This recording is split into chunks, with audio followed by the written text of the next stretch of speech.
అందరికీ నమస్కారం. Learn and ట్రేడ్కి స్వాగతం. ఈ రోజు మనం ఒక ముఖ్యమైన విషయాన్ని తెలుసుకుందాం. అదే FPO, follow on public offering. చాలామంది ఐపీఓ గురించి తెలుసుకుంటారు. కానీ ఎఫ్పిఓ అంటే ఏమిటి అనే ప్రశ్నలు చాలామందికి ఉంటుంది. ఎఫ్పిఓ అంటే ఫాలో ఆన్ పబ్లిక్ ఆఫరింగ్. అంటే ఇప్పటికే స్టాక్ మార్కెట్లో లిస్టింగ్ అయిన కంపెనీ మళ్లీ పబ్లిక్కి షేర్లు ఇష్యూ చేయడం. ఇలా చేయడం వల్ల కంపెనీకి కొత్త డబ్బు వస్తుంది. ఆ డబ్బుతో కంపెనీ కొత్త ప్రాజెక్టులు మొదలు పెడుతుంది, బిజినెస్ను విస్తరిస్తుంది లేదా అప్పులు తీర్చుకుంటుంది. ఎఫ్పిఓ ఎందుకు తీసుకువస్తారు? ఒక కంపెనీ ఇప్పటికే ఐపీఓ ద్వారా మార్కెట్లో ఉంది అని అనుకోండి.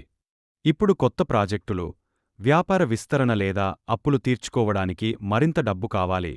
అప్పుడు వారు మళ్లీ పబ్లిక్కి షేర్లు ఇష్యూ చేస్తారు. ఇదే ఎఫ్పిఓ.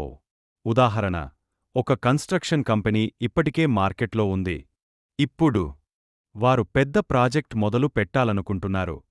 దానికి కావలసిన పెట్టుబడిని ఎఫ్పిఓ ద్వారా సేకరించవచ్చు. ఎఫ్పిఓలో ఎవరు ఇన్వెస్ట్ చేయవచ్చు?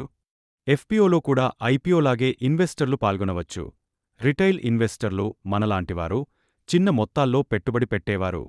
నాన్ ఇన్స్టిట్యూషనల్ ఇన్వెస్టర్లు ఓ పెద్ద మొత్తాల్లో ఇన్వెస్ట్ చేసేవారు. క్వాలిఫైడ్ ఇన్స్టిట్యూషనల్ ఇన్వెస్టర్లు బ్యాంకులు, మ్యూచువల్ ఫండ్స్, ఇన్సూరెన్స్ కంపెనీలు.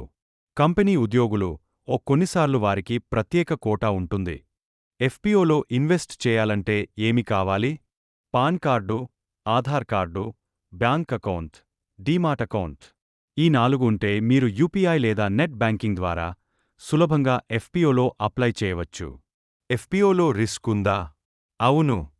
ఎఫ్పిఓలు కొన్నిసార్లు మంచి ఇన్వెస్ట్మెంట్ అవుతాయి, ఎందుకంటే కంపెనీ ఇప్పటికే మార్కెట్లో లిస్టింగ్ అయి ఉంటుంది.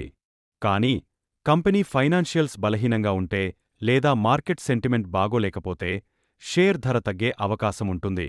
అందుకే ఎప్పుడు company fundamentals, business model, growth potential అన్నీ పరిశీలించి ఇన్వెస్ట్ చేయాలి. ఇదే ఎఫ్పిఓ గురించి స్పష్టమైన వివరణ. ఈ వీడియో మీకు ఉపయోగకరంగా అనిపిస్తే లెర్న్ అండ్ ట్రేడ్ని ఫాలో అవ్వండి, సబ్స్క్రైబ్ చేయండి. మరిన్ని స్టాక్ మార్కెట్ వీడియోల కోసం సోషల్ మీడియా ద్వారా ఫాలో అవ్వండి.